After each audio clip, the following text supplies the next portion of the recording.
Okay, we just witnessed the Lions destroy the Raiders, though the scoreboard does not reflect that. The Detroit Lions moved to 6-2, and the Raiders moved to you stink. So we will dive into that game, as well as the official news that Cousins is gone for the season. By the time you're watching or listening to this, trades is very fluid. Obviously, the trade deadline is tomorrow, Tuesday at 4 o'clock Eastern. So we'll see if we get some big moves. And then just a couple quick thoughts on the MVP race. And just why does it have to be a quarterback? Before we dive in, 3 and Out with me, John Middlekauff. You can listen wherever you consume your podcast, Apple, Spotify, any other places we have you covered, as well as YouTube. If you're watching this on the Volumes YouTube channel, hammer that like button, leave a comment, and better subscribe to the page. We appreciate every one of you watching. Rocking this 3 and Out hat right now. Go to thevolume.com, thevolume.com. We have merch, thevolume.com. Before we dive into some football, can I tell you about my friends, my partners, and a company I've used all year long? I've been thinking about going to a World Series game either tomorrow or Wednesday. And if I did, do you know how I'd do it? I'd go to my Gametime app. I already have it downloaded, but if you don't, download the Gametime app. Sign up for a pair of tickets. Basketball, football, hockey, you name it, any sporting event, college or pro, comedy shows, concerts, and use the promo code, just happens to be my name, JOHN, JOHN. They're the official ticketing app of this podcast, and get $20 off your first pair of tickets. A lot of you guys have used it. Thank you very much. Keep hammering that promo code. Anyone you know wants to go to a game, just tell them about Gametime. Promo code John, save you $20. Go enjoy a night out. Go watch some sports, go listen to some tunes, and have yourself a time. Again, the App Store, download Gametime. You can put it on your iPad as well. And promo code John when you check out for your first pair of tickets. Go have a good night. Do it on me. I don't even need to thank you. Just go enjoy yourself. Let's get to Monday Night Football. And there are a lot of angles. This game fired me up. I know some of you, if you're not a Lions fan, not a Raider fan, even if you are a football lover, you might go, oh, Raiders, Lions. That was sweet. And I think one big picture topic, I do think it's cool in the NFL how teams can suck for a long period of time. And if you get the right coach, you get the right GM, you draft the right players, you can just become a winner. I don't mean you become what Andy and Mahomes are doing or Belichick and Brady, but you can just go to the playoffs a lot. That's not the case in other pro sports. I'm watching the World Series tonight. The Diamondbacks, while they had an incredible playoff run, they won 84 games. Like, they've consistently not been very good, right? This is not the same teams in baseball are good year in, year out. The playoffs, like in hockey, just tend to be random. In basketball, it's the same teams over and over and over. Bucks, Celtics, Warriors, LeBron, and now Jokic. Like, if you don't have one of those guys, good luck. Maybe the Heat here and there, but they're actually not going to win the championship. Fun to watch, whatever. Same teams over and over. It's not the case with football. The Jacksonville Jags, who have been a consistent joke most of my life, get a franchise quarterback, get a Super Bowl winning coach. They're going to be in the playoffs last year, this year, and for several years moving forward. The Detroit Lions, I got news for you. This is not going to be a one-hit wonder season. Like, this team is built to last. Look at all their players. They don't have a bunch of veteran guys on big contracts. These are all young guys that they just drafted, and it's fun to watch. And the other thing is, and I thought Joe and Troy kind of hit it on the head. For the most part, I mean, the Detroit Lions in my life have been not even underachieving. They've just been terrible, and they're just known for the Thanksgiving game, which it feels like they usually lose. And now to have a game on Monday night, which a lot of teams over a long period of time will get some Monday Night Football games. But it's one thing to be a shitty team, get a home Monday night game, and that's kind of your Super Bowl. And it's another thing to be a team that looks like you're headed toward 12 wins, get a Monday Night Football game, and your fan base, like, there was a swag in that building tonight. And it's enjoyable as a fan to see a franchise resurrected.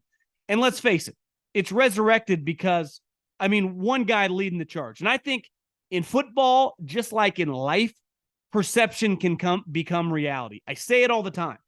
Whether it's a friend group, whether it's someone in your industry, hearsay and gossip, you're like, hey, I've heard about this guy.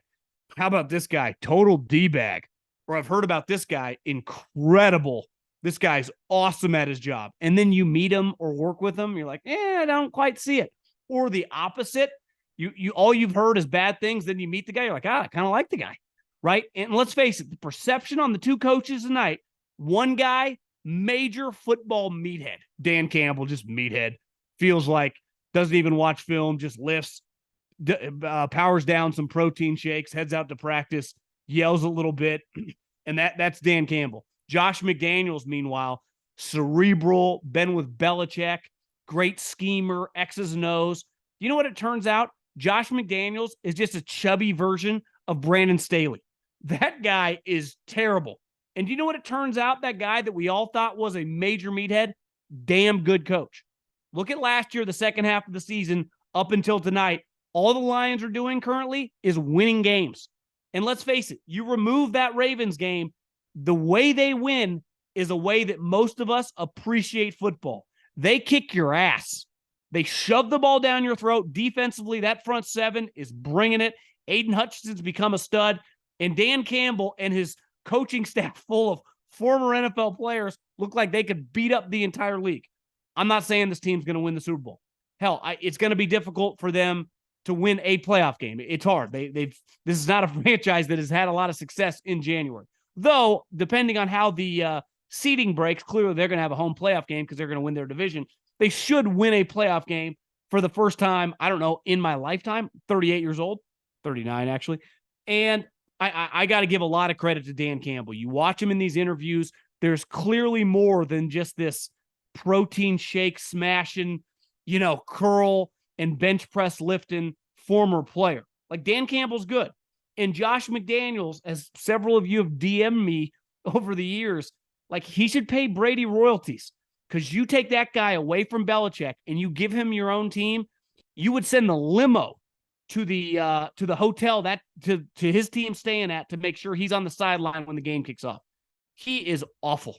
I mean, speaking of the Raiders, Mark Davis has a major problem on his hands. I don't know if all of you know, but Mark Davis is the owner of the Las Vegas Aces. He has turned them into the Jerry Buss Lakers. They've won back-to-back championships. He's brought greatness to Vegas in terms of the WNBA. But in terms of his football team, they are a laughingstock. They are god-awful. They are hard to watch. And as my girlfriend mentioned today, we went on a little bike ride at about 4:30 Pacific Standard Time, about 30 minutes before the game. She's like, who's playing tonight? I'm like, the Raiders and the Lions. She's like, doesn't it feel like the Raiders are on Monday Night Football a lot? And obviously they've played now a couple times, the Packers earlier this season. The problem with not being a good team, when you play on prime time, everyone gets to see you. And I think, and I say this all the time, paying coaches to leave when you know it's a coach who's not good enough. Like if you're the Lions, you give that guy an extension, but you want him in the building well before who knows? He probably never will. Odds Dan Campbell's not going to win a Super Bowl, but if he can just make you consistently in the mix, win your division, he is worth a ton to you. Where Josh McDaniels is actually a major liability. And if you got to pay him and his staff, whatever the money might be, $20, $30 million, the amount of money these teams now get from the league and their media deal, it's well worth it. Go get yourself a real coach. Jim Harbaugh's career started with the Raiders. Jim Harbaugh clearly in Michigan, the contract was laid out there. Then the cheating allegations. Now the contract has been rescinded. Harbaugh claims that's BS. Harbaugh flirted a year and a half ago with Minnesota. We all know Harbaugh's coming back. He has an affinity for football history. He loved Al Davis. He likes Mark Davis. To me, the Raiders, that feels like an easy one. Who knows? He might have options. But if I'm Mark Davis, I'm already starting to make those connections. This Josh McDaniels thing is clearly not working. And one thing we've seen with the Patriot guys, you kind of know right away. Like we saw Patricia with the Lions, you're like, that's not going to work. You saw Joe Judge with the Giants, you're like, that ain't working. You see Josh McDaniels with the Raiders, like it doesn't have a chance. He put all of his chips on Jimmy Garoppolo. Think about this. It wasn't that long ago. For whatever reason, last year was Christian McCaffrey. Several years ago, it was Matt Stafford. The 49ers and the Rams both wanted the same guy. They were bidding against each other. The Rams offered 2 1s in Jared Goff. The Niners offered 2 1s and Jimmy Garoppolo. And Brad Holmes, who has done a fantastic job, we'll get into him in a second, obviously had worked for the Rams, like Jared Goff, Dan Campbell like Jared Goff. They made the right move, because if they had done the opposite trade, they would not be in the same position. Jimmy Garoppolo's just not a very good player, and he really hasn't been now for a while. But that's who Josh McDaniels hitched his wagon to. So when you fail, and it'd be one thing, it's like, hey, he didn't really have any other options. He gave the guy $7 million. He gave the guy $30+ million in guaranteed money. That's more than a bridge quarterback. That's a guy that you think he can win you games, and he cannot. He is not very good. As we talked about right before we fired up record tonight, is he the worst starting quarterback in the NFL? I don't know about that, but I would say based on this season, when you watch him play, he's a bottom 5 or 6 guy, and that's on Josh McDaniels. And look at the other team from a personnel standpoint. I'll never forget during this draft period, the media and the draft gurus always have a lot of opinions. And I understand it's a passionate time. You do a lot of work. You watch a lot of players, whether you're a scout or whether you're a draft guru. If you're going to spend the time to watch players and you like certain guys, you don't like other guys, I totally get it. Be excited about the guys you like and be critical of the teams that take the guys you don't. That's the fun part about the draft. But one thing I'll never understand, and this is why me and like the analytical elites don't always see eye to eye, I'm never married to one thing. Like, I'm all for going for it. I'm all for going for 2 sometimes. But I'm also down with kicking a field goal every once in a while. Like, I'm all for pulling my starter because he's got 80 pitches. But I'm all for when the guy's got 5 scoreless innings and it's game 3 of a playoff series, letting that fucking guy keep rolling. I come from the old school Bruce Bochy school of baseball, right? And the analytical elites, get that guy out of the game. It's like, well, are we sure? That guy might be your best pitcher. And I'm never married to anything. I'm in agreement that taking running backs in the first round is not great business. But there are exceptions. Like, am I taking Saquon Barkley number 2 overall? No, I think that's stupid. Do I like taking Bijan Robinson at 8 when I already got good running backs? Even though he's probably behind Jalen Carter, the second best player in the draft. I don't like doing that. Like, I'm in agreement. But when the draft is historically terrible, most teams have maybe 12, 13 first-round grades on players. To go from 6 to 12 and get a guy that you had graded in a down draft as a top 10 player, and also add your starting tight end, who is really good. I know he had a drop tonight, but really good player. There is no chance that I would not take Bijan Robinson over the combination of Gibbs and Laporta. Every team in the league would agree with me. The other thing is Gibbs is really good, like really, really good. So if you're going to take a running back in the first round, you get something else with it. Part of the problem when you take Bijan Robinson at number 8, that's all you get. The Lions didn't just take a running back in the first round. They added a high second-round pick, which netted them a tight end, who, if he becomes a Pro Bowler, which I would say early indications that he has that ability, is going to be one of the best values in the NFL. Why? Because tight ends don't cost that much money. So if he is your franchise tight end, you get a cheap player for the next 8 years relative to other positions in the NFL. And even if Gibbs is only a 1-contract guy, if he shows flashes like he did tonight, you're fucking cooking with gas. So I got my franchise tight end and I got my starting running back. I know their starting running back's injured, but a guy that will become your starting running back for the next several years who doesn't cost that much. So this notion that you can never do something is always so stupid to me. Well, what's the context of what we're doing, right? Well, yeah, if my pitcher is sick and his fastball is usually 95 and he's throwing 92, get the guy out of the game. But if he's got 1 hit through 6, just because we had the preconceived notion coming into the game, well, he can only go 5 innings a night, that feels stupid to me. And I think sometimes I would tend to agree. 95% of the time, take another player. But in a draft that was god-awful, and when you made a personnel move that netted you more assets, I think that was one of the better moves of this last draft. And I think it's a big reason why, as I talked about earlier, it's not just about this season with the Lions. It's about the next several. And this team is built well. They're run well. They're tough. They're physical. The other thing they're really going to benefit from is their division. Because think about it. The Packers, you guys are starting to figure out what it's like being a normal NFL fan. You usually don't have Brett Favre or Aaron Rodgers as your quarterback. A lot of teams, hell, you're in your own division, can relate. Usually you get Jordan Love. You're in trouble, right? You know you have to get another quarterback, which is a good place to be. But how do you find that guy? Do you draft high enough? Well, if you keep losing, maybe. Was the guy you draft any good? You never know. I would have thought Kirk Cousins, who we'll get into a second, might have been an option. Now he's not available. The Bears are in complete shambles. And who knows? Are we sure that Caleb Williams wouldn't say, yeah, I'm not playing there? Right? What would indicate to you, based on what the Bears have shown us over the last 20, 30 years, that Caleb Williams and his father would be like, yeah, that's where I want to go. Beside the city, which is cool. The brand is powerful. But in terms of the actual football team, what quarterback goes, that's where I want to be? The Chicago Bears, right? And now Minnesota, whose best player, I guess, beside Justin Jefferson, but one of the better quarterbacks in the NFL, who was also going to be a free agent, now has a torn Achilles. So if I'm the Lions, not only is it in the short term, like we're going to make the playoffs, we're going to have a home playoff game. It's going to be freaking awesome, but we're going to be good for a while. And this division is starting to feel a little crappy, and we can take advantage of it. NBA fans, the wait is over. Basketball is back, and DraftKings Sportsbook, an official sports betting partner of the NBA, is celebrating with an unbeatable offer. New customers can score $200 instantly in bonus bets for throwing down $5 on the NBA. Win or lose, it doesn't matter. You'll start the season with an instant dub. And with DraftKings parlays, everyone's got a shot at even bigger basketball wins. String together multiple bets from the same game or build your parlay across multiple games for a shot at making your payday even sweeter. Basketball's more fun when you're in on the action.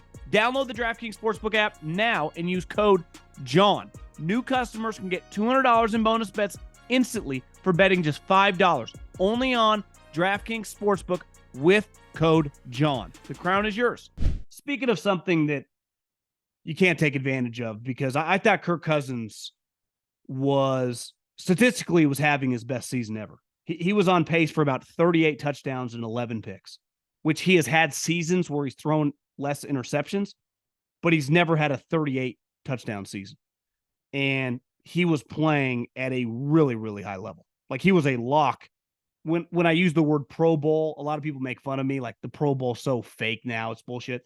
It's not fake in the sense of when the first three quarterbacks from each conference are chosen, that's real. Now, as those guys drop out and Josh Allen's playing at Pebble Beach, then it becomes, the importance of the pick definitely becomes negated and not as powerful as the original Pro Bowl group. But Cousins was clearly one of the best quarterbacks in the NFC. He had taken a team that most of us thought was not only going to come back to earth, but early in the season was in major trouble. And then Justin Jefferson gets injured. You're like, this team is destined to win 4 or 5 games. Then all of a sudden he slices and dices the Niners. They're going to beat the Packers with his eyes closed. And you're going, God, they're 4-4. Look at the NFC. This team could cruise to a wild card spot. And then he could be in position. And I said this last Monday night when the Vikings beat the 49ers. Like, they're going to let that guy walk. They're going to let a Pro Bowl guy throwing 38 to 40 touchdowns just leave the building after they won 9 games and played in a wild card game. Like I couldn't see it. And I thought they were going to be, and maybe they took the analytical approach where under no circumstances they budged, but maybe they ended up just at shit. Let's just give them 2 years, $90 million and guaranteed 70. Jimmy Garoppolo just got 35. Derek Carr just got 60. You don't think Cousins could have got 90 to $100 million? But when you tear your Achilles, which I have such admiration for a guy who gets an injury like that, and I wonder, I've never torn Achilles, but whenever you hear a guy talk about it, usually, obviously us as viewers, when they go to the slow motion and you see that calf kind of explode, but when a guy like refuses to be carried off and he kind of hobbles to the side, it was bad. And then you see the replay. I was at the gym today and they were showing the replay. I was like, God, he just kind of fell into a sack because his leg didn't work. It's obviously devastating for a guy who, for a long period of time, let's face it, Cousins got made fun of a lot. He did. And I think a big reason is people thought he was geeky and goofy, but also just not very good. And I think one thing that he's proven the last couple years is he's a pretty damn good player, especially relative to the rest of the NFL. Is he a top 5 quarterback? No, he's not. But is he better than, I don't know, 20 guys pretty easily? Hell yeah, he is. And then clearly the Netflix special with the Coles cash, it kind of made him relatable. I don't even know is the right word, but just kind of an easy guy to root for. Just someone like we all know, kind of a goofy, geeky guy who's actually really, really good at what they do. And clearly the team liked him. He was having his best season. Kevin O'Connell said that. I found myself really rooting for him. And I think when you tear your Achilles, it's a devastating blow. When you're Aaron Rodgers can take every, medical advice, whatever he wants. When he plays this season or he comes back next season and looks completely the same, I'll believe it when I see it. I'm still short in that one. It's very, very difficult. I don't give a shit who's working on you, what rehab process you're going through. Father Time, Charles Barkley has been saying this forever. It's undefeated. Now we have, with nutrition, with medical advances, clearly we have the benefit of 2023 that they did not have in 1994. But there's a reason most guys don't thrive in their mid to late 30s. And I think we saw that come back to fruition. There was Tom Brady who was somehow able to play till he was 45. But the majority of his peers kind of petered out between 38 and 40, right? Drew Brees, his last year, he was shot. Roethlisberger could barely throw the ball. Same thing with Peyton Manning. You know why? That's what happens at 38, 39 years old in the NFL. And Cousins, unlike Rodgers, not a great athlete. Now, I don't know the impact of athleticism in terms of an Achilles rehab, but it can't be nothing. And because at least Rodgers, even if he can't move nearly the same as he did 5 years ago, honestly, in his couple plays that he had before it popped, I didn't think he was moving the same in a New York Jets jersey as he did like 3 years ago. Cousins has never been able to move. This, to me, doesn't just have ramifications on this season because he's out with the Minnesota Vikings. To me, he would have been one of the great wild cards this offseason. There were so many teams, and the team I kept thinking of, the Atlanta Falcons, they're a quarterback away from thinking that's a 10-11 win team. They're good on defense. They have a ton of talent on offense. Their quarterbacks are just god-awful. Desmond Ridder should be competing to be your backup quarterback, not your starting quarterback. It's why yesterday, when everyone's, he got knocked out of the game with a concussion. And then the coach said, well, actually, he didn't have a concussion. He got benched. He's not any good. You play him. I don't care if Jerry Rice is lining up out there or Drake London and Kyle Pitts. You're going to lose more games than you win. And I was like, you don't think they, especially with all these young players on rookie contracts, wouldn't be aggressive for Kirk Cousins? That wouldn't be a major upgrade. And Arthur Smith would be going, we're going to win this division. Well, that's not an option anymore. Like, I'm not saying Cousins' career is over, but Cousins' career of getting these massive contracts is put on hold. You know the name that I thought of actually today? Because I was listening to Mike Sando on with Russillo. And he talked about how these teams and these owners are much more willing to eat cash. They've already paid it. These teams, especially these big money owners, the newer monies, have so much money that Russell Wilson's already been paid a large percentage of his contract. Now, it impacts the books, but they've already given him $85, $90 million. He obviously has more money coming. But could there be a situation where Atlanta is so desperate, they're clearly not bad enough to get like a top 10 pick this year, but they're not good enough where they're going to make the playoffs. I'm shorting them hard. What if they could work out something? Because I've been one saying, under no circumstances is anyone going to be interested in Russell Wilson. I watched him a little bit yesterday, and he's clearly not the same guy. He's 16 touchdowns, 4 interceptions. He's definitely more functional than he was last year. What if you get to the point where Denver just kind of eats some of the money, right? A little bit like a couple years ago when Von Miller was traded to the Rams for a second and third round pick. They ate, I think, 90% of his contract. Now, I don't exactly know how all this would work, but in a situation where you're not just handing them the player in the contract, you go, listen, we'll eat 50% of his cash. So you're getting a guy, instead of $45 million a year on your books, it'll be like $23 million a year. That's still a major upgrade over what they have, and they might just be desperate enough to do something like that. Not saying it will happen, but listen to Sando. Let's face it, Sean Payton hates his entire team. Win, lose, or draw. I don't think he likes any of these guys, wants no part of Russell Wilson. And like most conventional wisdom would say, stuck with a contract, can't unload.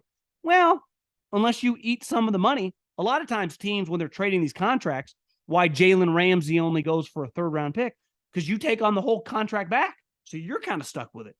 Well, if I take on some of that debt and I pay it down, maybe we can work something out. Not for a pick of value, but that's a team that I thought Cousins had written all over it. What if they get really desperate, eat some money? Russell Wilson, Atlanta is a team to keep the eye on. Trade deadline. There was a trade today. Seattle, who now finds themselves in first place, traded a second-round pick for Leonard Williams, former USC, top 5 defensive tackle. Maybe went 6 in the draft because I think Amari Cooper went 4. It was between him and Amari to the Raiders. They took Amari, and then Leonard went a couple picks later. There were like rumors that he had a bad shoulder. Solid player. I would not call some elite game changer. When I just saw this come across my phone, the first thing I thought about was, I was like, oh, they got a guy under contract for the next couple of years. Why they gave that much for him? And then immediately get home, go to the computer. He's a free agent. A little head scratching. Now, here's the thing with Seattle. They've been known to live in the moment. They've been known to lean aggressive. They are not afraid to fail with trades, right? Jamal Adams, somehow still around. They're paying him a lot of money. They gave up 2 1s and a 2 for that guy. They traded a 1 for Percy Harvin. That blew up in their face. But they've also been aggressive on the flip side. They traded Russell Wilson when it's easy to say hindsight, Monday morning quarterback was a genius trade. I, along with most people, thought they were fucking idiots and it was going to be a disaster and tank their franchise. It's been the complete opposite. They got both middle fingers up, laughing at everybody as they are cruising to the playoffs for the second straight year with Geno Smith at quarterback. Now, I'm not saying this is some game-changing trade. I'm just saying from their mindset, you know, they don't get caught up with paying 120 cents on the dollar, because that's kind of what they did here. They need more defensive line help. People have been running down their throat. But I'll say this about Seattle, that they have really, really proven a lot these last couple of years. Pete, John, the infrastructure of the franchise, the way they've drafted once they got some of those Russell Wilson picks. That's the win they got. A little bit lucky, but I mean, you're playing PJ Walker. You're going to have a chance to win whether there's 30 seconds left or, you know, the entire game left. And they pulled it out. And who caught the game-winning touchdown? Jackson Smith and Jigba. Really good player. Like him and DK, Tyler Lockett, they're a problem. Kenneth Walker, Charbonnet. Like their offensive skill guys are pretty good. Their defense is just solid. I think they're looking at it, especially after the Niners lose, like, why can't we win this division? We haven't even played them yet. They got to come here on a short week on Thanksgiving, I think. So I think Seattle's kind of feeling themselves right now. We'll see how it plays out over the season, but you got to give it to John and Pete. They ain't scared. MVP talk. One thing I've never understood in college football is, and this was what was cool about Devontae Smith winning the Heisman Trophy, is why don't we just rename it the quarterback award? If you're just going to give it to quarterbacks every single year, just rename it the quarterback Heisman, because that's essentially what it's become. They're the only guys that can win it. I think the MVP really became that. I remember being a kid when Barry Sanders split it with Brett Favre, and it was clear, like, Barry Sanders, one of the best players in the league. There was the year, I think J.J. Watt was the best player in the NFL, and he couldn't win it. Aaron Donald had some years, like, couldn't you just give him the MVP? But it was like a quarterback. And obviously there were some years if Tom Brady's thrown for 50 touchdowns or Mahomes or Peyton Manning. This to me feels like a year. These 2 wide receivers, A.J. Brown and Tyreek Hill. A.J. currently has 60 catches, 939 yards, 5 touchdowns. He has 125 plus yards in like 8 straight games. Tyreek Hill is obliterating everyone he plays. 61 catches, 1,000 yards, and 9 touchdowns. I mean, Tyreek Hill's currently headed for about 130 catches, 2,100 yards, and about 20 touchdowns. If he does anything remotely close to that, kind of like the year Adrian Peterson ran for 2,000 yards, one of these guys, you could argue currently, Mahomes obviously was just sick, played shitty, and like Lamar, how can one of these guys not legitimately be in the MVP race? If you were a voter for the MVP and these guys keep playing like they're playing and the Eagles are the number 1 seed, if Miami wins 13 games, how could you not vote for one of these guys? Like, what would Lamar, or especially Lamar and Mahomes, who I would say were the quarterbacks coming into this week, who you would say are definitely in the MVP, mix. I would say Lamar's probably, based on what he's been dealing with and the bar he had set given the last year, I would probably put him even ahead of Mahomes. Josh Allen, not far behind, but like, I think I'd vote for Tyreek. If you tell me the Miami Dolphins win 13 games, Tyreek Hill would get my vote. If you tell me the Eagles basically do the same thing they did last year and win 15 or 16 games and cruise the number 1 seed, and AJ continues to do this, I would probably put Tyreek Hill over AJ Brown, just given, I think, what AJ, he is dominant. To me, I've been saying it for a while. He's like if George Kittle and Deebo Samuel had a baby. Like, what are you supposed to do with that? How do you cover this guy? And no one does. His team, to me, is better than Tyreek's. I mean, Tyreek's offensive line wasn't good to start the season, and now he's playing with me, you, and like 3 other guys. Like, I'm sorry, Jalen and just the crew that he's playing with, AJ, is just better than what Tyreek's doing. That's why I'd give him the slight edge. But I wouldn't have any problem if any voter wants to vote for one of these guys. I just think we need to make it more common to stop voting for quarterbacks if other positions, like these 2 guys, throw their hat in the ring. Okay, let's end with this. My friends at Morgan & Morgan. Player that made it look easy. We go with a lot of players. Tyreek, AJ Brown, good examples. Tonight, Gibbs with the Lions was awesome. But anytime a rookie quarterback makes his debut, it's pretty cool. And it's one thing when it's like a Tommy DeVito and no one's ever heard of him, or the dude from the Bears, Badgett, that's like, I don't even know who this guy is. Another one, it's Will Levis, who at one point in time in Will Levis's collegiate career, I thought he had a chance to be the number 1 overall pick. His junior year at Kentucky, they were really good. And he physically, he's 6'3", 6'4". He's got a huge arm. It's like, this is kind of what it looks like. And then his senior year, disaster. Offensive coordinator from the 49ers, Rich Scangarello. They implode. The team's not as good. And it's a problem. And then come draft time, he doesn't get drafted in the first round. He goes to the Titans. It doesn't even feel like it's going that well in the Titans, right? Like Malik Willis, who is just, he plays quarterback, but when you watch him play quarterback, you're like, this is not a quarterback, was ahead of him on the depth chart. And then even last year last week when Tannehill got hurt, it was like, Vrabel's going to do this thing. It's like college football. They're going to split reps in the game. You're like, what? And then he just goes to Will Levis. And then, trust me, I mean, I got to admit, be candid here, this is a podcast, I wasn't super locked in coming into the day on Falcons, Titans. I didn't even watch that much of the game, but I went back and watched every throw. Some of his, and he threw 4 touchdowns. Hopkins had 3. Some of the incompletions in that game were jaw-dropping. Like, they were sweet. Some of his best throws in that game were incompletions. His 4th touchdown, kind of rolling to the right, across his body, bomb back left, was really impressive. Now, it's pro sports. Becoming a good player is not about being a one-hit wonder or even having one good year. It's about doing it over and over and over again. And hell, they play this Thursday night against the Pittsburgh Steelers. TJ Watt, it's going to be very, very difficult. He's making the start, but you got to give it to Will Levis. NFL debut, 4 touchdowns for a team that was just desperate for some life at quarterback. So my Morgan & Morgan player that made it look easy, Will Levis. If you're ever injured, you can check out Morgan & Morgan. Their fee is free unless they win. For more information, go to forthepeople.com/John, that's John, or dial #law, #529 from your cell phone. That's forthepeople.com/John. For a limited time, Verizon customers can get Netflix and NFL Plus for just $25 a month with Plus Play. That's $120 in annual savings. Plus Play is a platform where Verizon customers can shop, manage, and save on the subscriptions you already love, like Netflix and NFL Plus. With NFL Plus Premium, you get access to live games on mobile, NFL Red Zone, NFL Network, and more. Just go to Verizon.com/PlusPlay to bundle and save on Netflix and NFL Plus today for a limited time only.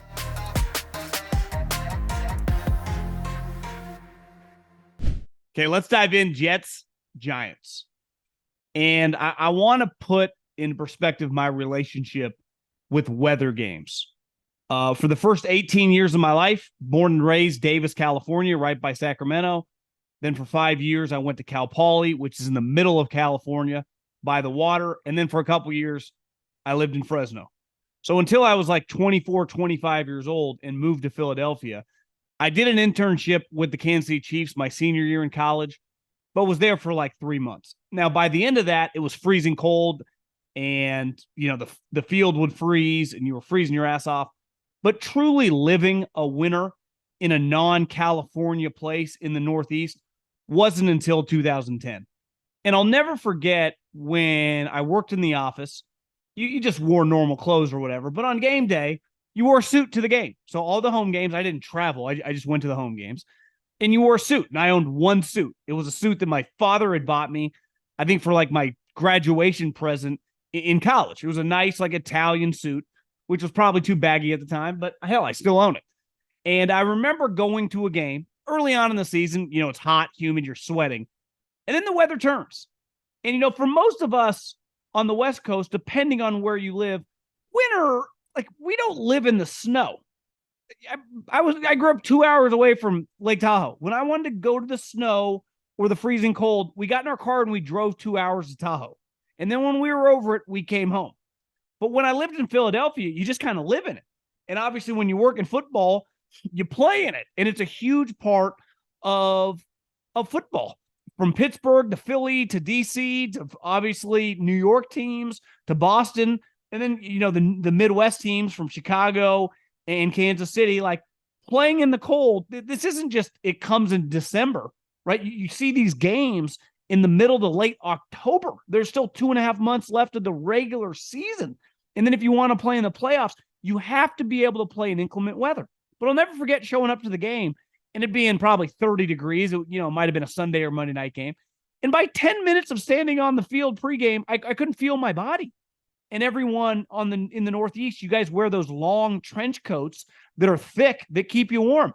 I not only did I not own one, it never even crossed my mind to purchase one. And then by the next couple of days, I had to call my parents. I'm like, I didn't realize you got to wear something over your suit or you freeze your ass off. And when I was scouting the West Coast, I remember in a draft meeting, Matt Barkley came up. And I'm like, I don't see it.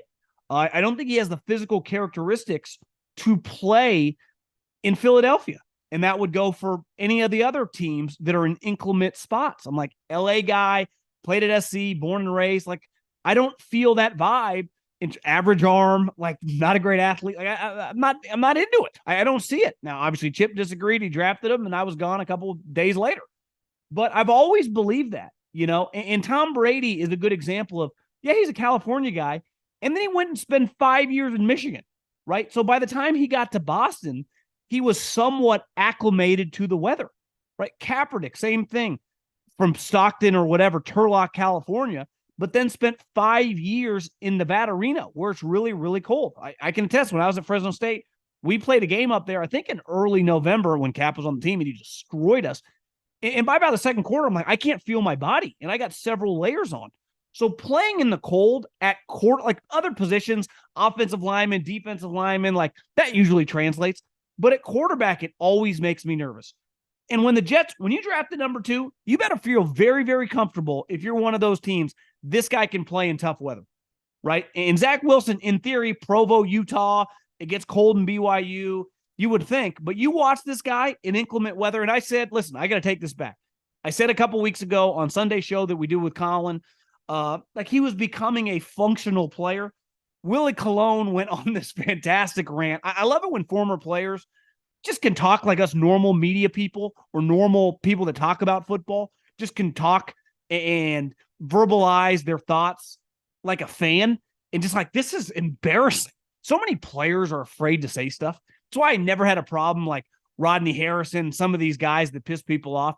Yes. Why do you think most people that piss people off that are sitting in my seat that have podcasts or host shows, like you got to be willing to like say some uncomfortable things. And Willie Colon was just shitting on Zach Wilson, and kind of rightfully so.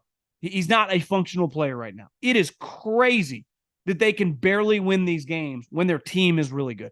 I understand why the Giants can't win. They're not that good. They're on their third string quarterback. This guy was drafted number 2 overall. And I'm watching that game a lot like the Steeler Jags game, inclement weather, not an easy place to play, right? But when looking back, Joe Douglas, when you took him, you had to be very, very comfortable that this shit was going to translate, right? And he doesn't play well in the sun, let alone bad weather. This guy can't complete 60% of his passes right now in the modern day NFL.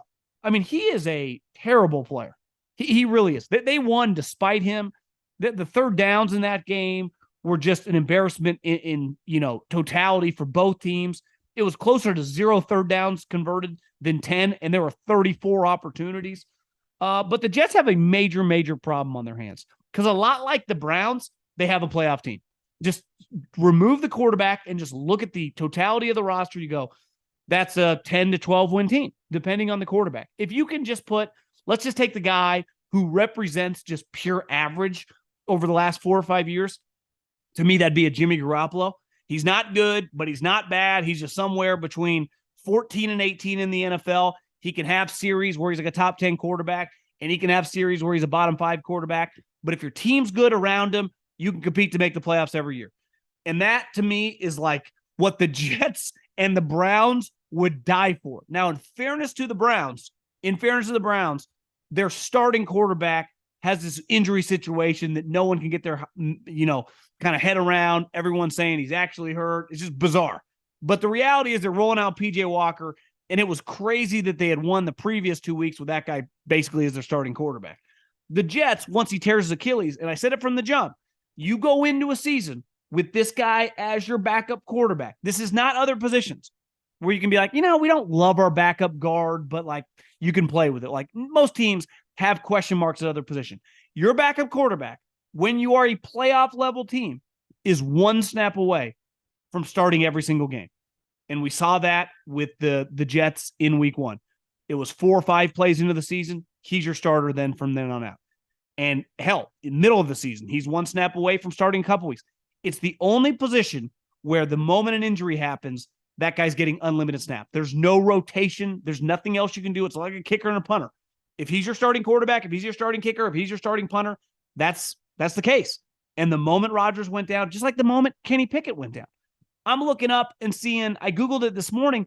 I was like, didn't they sign him to an extension? They signed this offseason, Mitch Trubisky, to an extension.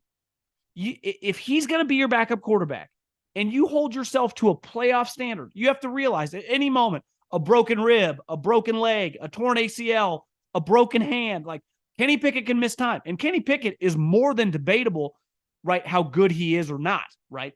I think we all know when he's good, they can compete, but he has a lot of bad games too. And also, like Zach Wilson, in inclement weather, don't love it, which is not ideal. Though the Steelers would say, well, we got to watch him. He played at Pitt for 5 years in our backyard, literally in our stadium. The moment you can't play well in inclement weather and you're starting on one of these teams, you're just fucked. You really are. The Steelers forever had Roethlisberger. The Giants forever had Eli Manning. Obviously, the Patriots. These guys could play in those weather conditions. One of the best weather games I think I've ever seen.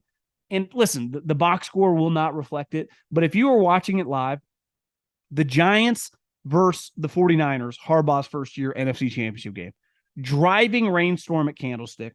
They are peppering Eli Manning. Play in, play out. He just kept getting up. He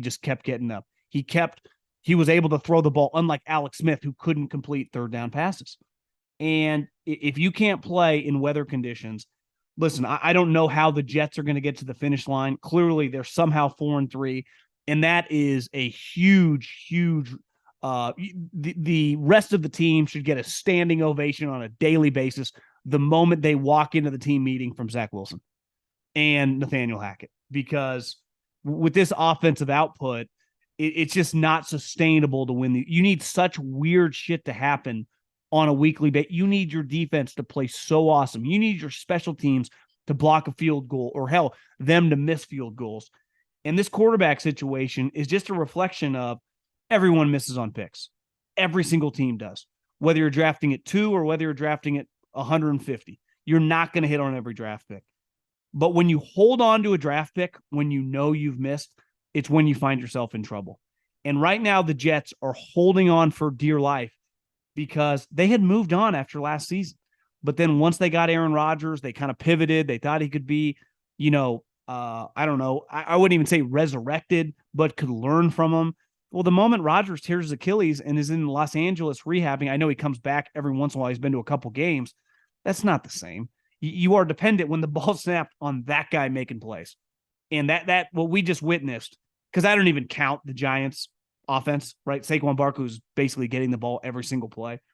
What the Jets were doing on offense. I mean, there were some plays, and I've seen this now a couple weeks in a row, where it'll be Garrett Wilson or someone on the outside, and they'll be running like a go route. And Zach Wilson, for whatever reason, will think it was like some hot route, or maybe he thought he had given an alert, and he'll throw like this back shoulder fade, or he'll throw like a quick out, and the guy will just be running 30 yards up the field, and the ball will skip into the sideline. So it's one thing if your physical attributes as your accuracy are more than questionable.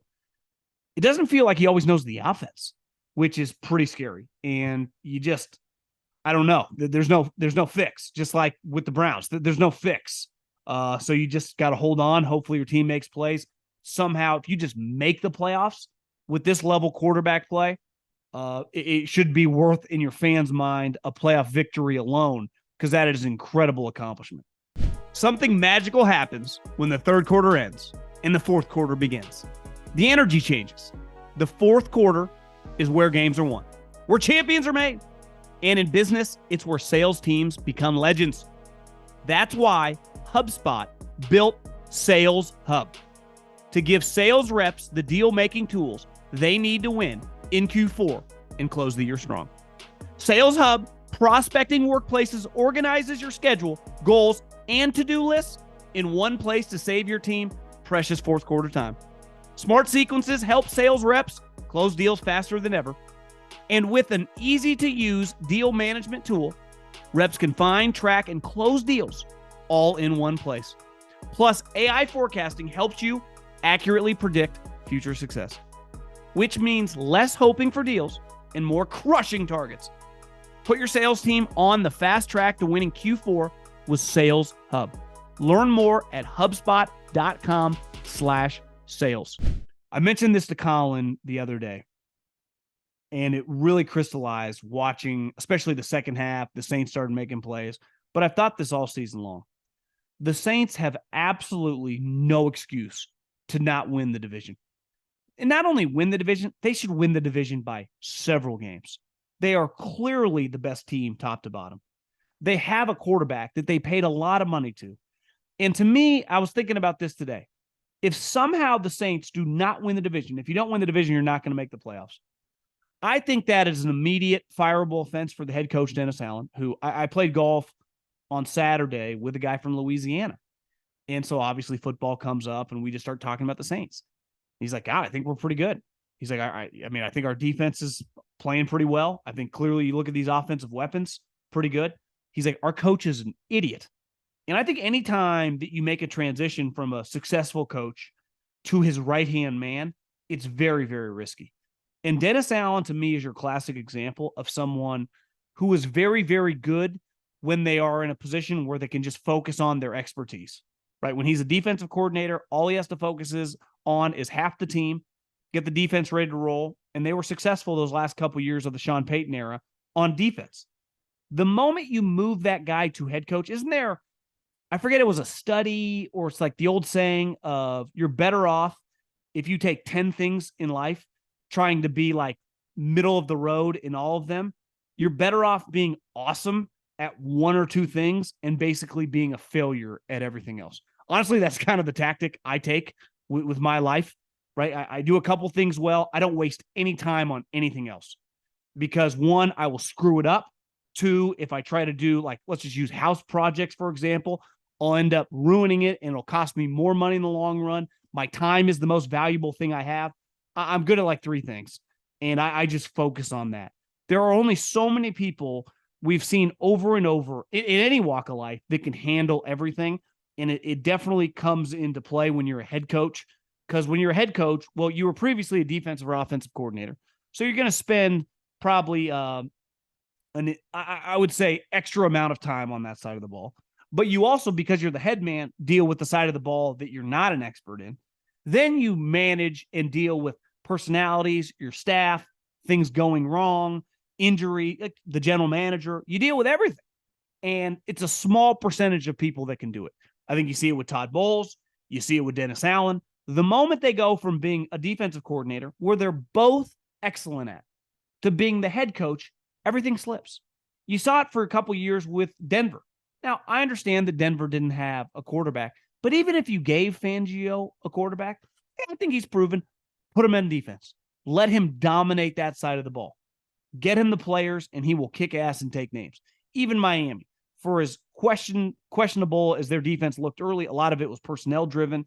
They're going to be fine because they got Vic Fangio. If you made Vic Fangio the head coach, if Mike McDaniel just disappeared tomorrow, you would have a major problem on your hands. And he's not alone. And I say this, the best part about being a coordinator in the NFL, this isn't baseball where they pay their assistants like 120 grand. This isn't basketball where, a handful of assistants make big money and most of the guys are middle of the road. If you are a coordinator in the NFL, 32 coordinators on offense and 32 coordinators on defense make seven figures. And the highly paid defensive coordinators in the NFL are making $3 and $4 million. Dan Quinn ain't making $2 million. I'll promise you that. He's probably making closer to $5 million. Same thing with Vic Fangio. I'm talking big money. Now, I understand the Dennis Allens of the world. They get their opportunity to be a head coach. There's a big difference of making $2 million and making 8 or 9. I get it. I understand why they do it. The problem is when you are the organization, when you're Mickey Loomis and the owner, and you do that, you put yourself at a huge disadvantage. And listen, I'm not confident because ultimately Dennis Allen is more than questionable. And let's face it, if the Saints don't make the playoffs this year and Derek Carr has more games like he did a couple weeks ago on Thursday night and the way he was playing early in the season, not the way he played down the stretch against the Colts, who, let's face it, are not a very good team, that is going to be a reflection that everyone that beat the drum for years, calling him overrated, overpaid, not very good, I always defended him. I was like, he's better than everyone realizes. He's closer to the Cousins Dak kind of realm. Well, if you miss the playoffs and you have shitty games in big spots, like, I'm sorry, those haters were right. And I think there's a ton on the line. And to me, you don't make the playoffs, Dennis Allen's done, and Derek's legacy, I don't even think Derek has a legacy. But in terms of the narrative on his career, would probably end up skewing negative. So I think the Saints they're a team that really, really intrigues me because honestly, I don't see how they don't win the division. But it keeps going back to Dennis Allen. And then, like I said, with the Steelers and Jags game, the Steelers are a quarterback away. I mean, it's really that simple. And even Kenny Pickett, I know he got injured in the game. I always, and listen, this is football. So when a game happens, we react to it. And it's easy when a guy plays well to get excited, just like it's easy when a guy plays shitty to be down on him.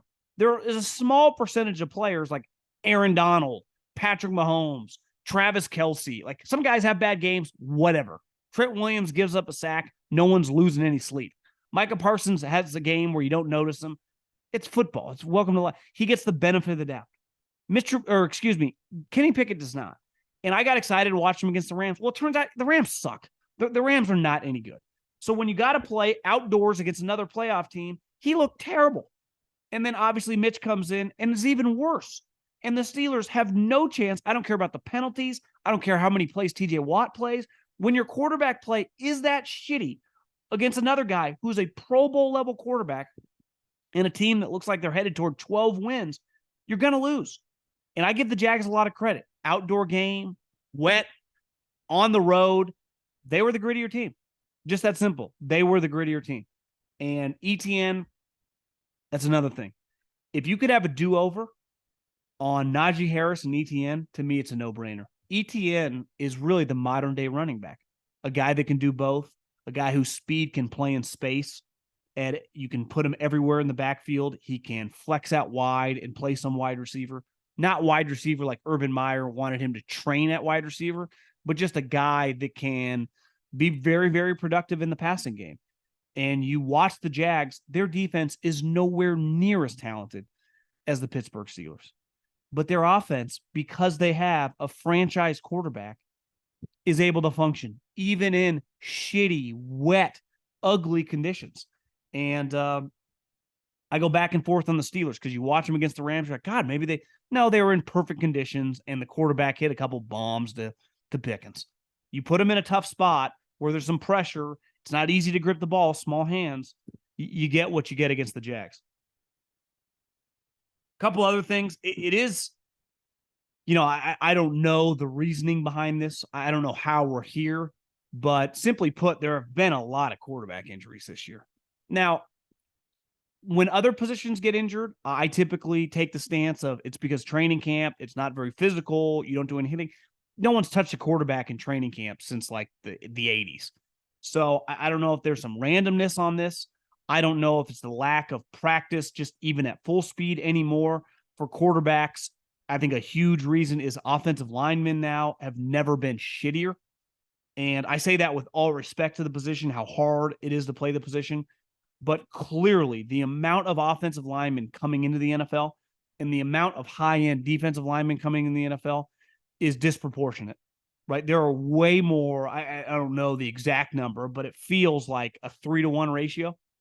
I mean, it feels like the amount of impact inside and external, like outside pass rushers relative to just this guy's a legit starting offensive lineman. As someone told me the other day, like, you look at Skoronski and some of these guys that have been drafted really high at offensive linemen. They're like, yeah, it's like that guy's probably more of a second rounder, but a lot like quarterback, the limited amount of guys in a given draft, you overdraft offensive linemen. We're defensive linemen every single year. It's like, yeah, this guy's a no-brainer. Multiple guys in the top 10, another guy in the teens, a couple more in the 20s, a bunch of guys in the second round, because there's a lot of talent coming in on that side of the ball. And clearly, from a financial standpoint, you also get paid to pay defensive line a lot of money. So it behooves people at that position to try to play in college if you can. And you get drafted high, and then your second contracts are huge. So I think a huge reason a lot of people, to talk about football, coaches think it's because of the spread offense in college has had a huge impact. Back when, hell, just 15, 20 years ago, the majority of teams ran pro-style offenses. The Mike Leaches were really more outliers. Now, I'm not saying that specific air raid offense, but so many teams now have air raid principles and spread it out that's really more in vogue than you watch a team. Like, how many colleges are playing with a fullback? When I worked at Fresno State in 08 and 09, a ton of teams had fullbacks. A ton of teams, their base offense was a pro set, which was 5 offensive linemen, a tight end, 2 running backs, 1 being a fullback, and 2 wide receivers. I think that is very, very few teams in college football do that. So that has a direct reflection on how you practice, on how you develop offensive linemen. And, look at Deion. He's bitching and moaning after the game how much his offensive linemen suck. Like, well, Deion, welcome to football.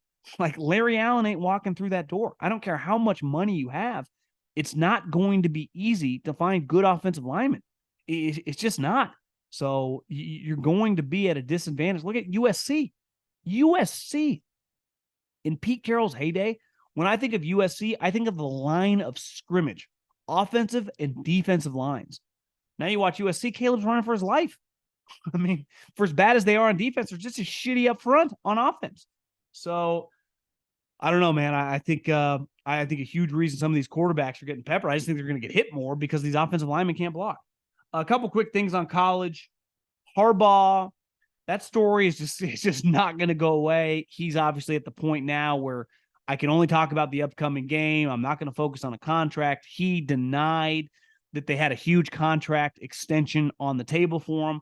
Once this cheating scandal, which I'm already kind of over, who gives a shit? But clearly people do. And they've rescinded the offer, according to Wall Street Journal. He denied it. Then I saw there were some reports that that's not necessarily true. He's been told don't sign it yet. All I know is they were headed on a fast track, what felt like the best opportunity he's had to win a national championship. And now things are weird. Now, he could still win the national championship if you watch college football. I don't think there are the dominant, what Georgia was a couple years ago, what Alabama's teams have been, some of those Urban Meyer, Ohio State teams talent-wise, so he could still win the national championship. But do you know what sucks?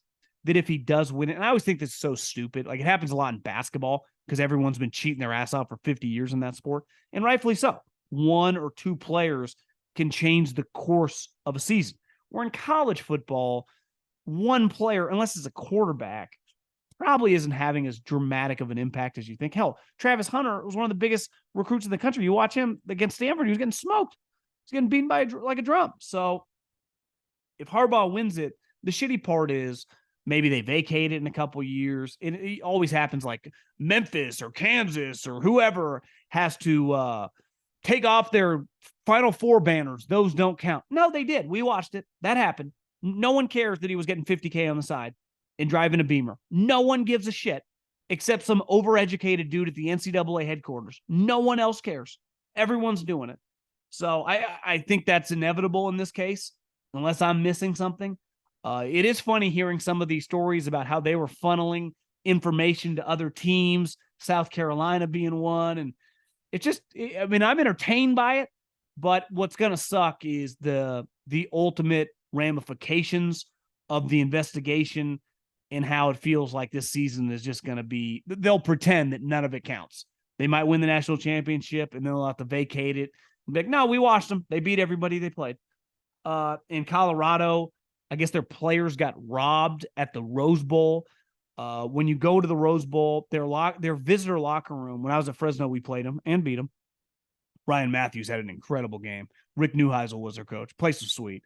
They had just redone the visitors locker room. I mean, it's just pristine. It's probably nicer, the visiting locker room at the Rose Bowl, than 80% of NFL teams' visiting locker room. And I guess, a bunch of people stole stuff out of their cubbies or whatever. Not totally shocked. I mean, it's California. There aren't many laws being followed there. So yeah. And I guess this happened before to them at Jackson State. Well, Dion, at least. I don't think Dion got robbed. I think some of his players did, but that team is kind of in a free fall. That's the other thing. I watched some of that game. They're just not that good. And if you look at their schedule, for as fun as Colorado was early in the season, and rightfully so, they were. I was very entertained by the Dion experience. They're getting worked now. They're getting worked. And one name to keep an eye on is Anthony Lynn's son. I think you say his name, DeAnton Lynn, who played football at Penn State, has worked in the NFL for several years, the last couple years with the Ravens. UCLA's defense is no joke. So really, that's not even a bad loss for Colorado. UCLA is better than them, but that's a team. I mean, I think UCLA would beat USC. Now, the one thing is UCLA's got offensive issues because they have this 5-star quarterback that they paid all this money to, who, if you don't play him, he'll transfer. The problem is he kind of sucks right now. He throws like a pick six every game. But defensively, that team is, Utah, Oregon. I mean, it's one of the better defenses definitely in the conference, but in the entire country. So UCLA kicking ass, taking names. It's weird. Chip's known for offense, and right now he's got a defensive team.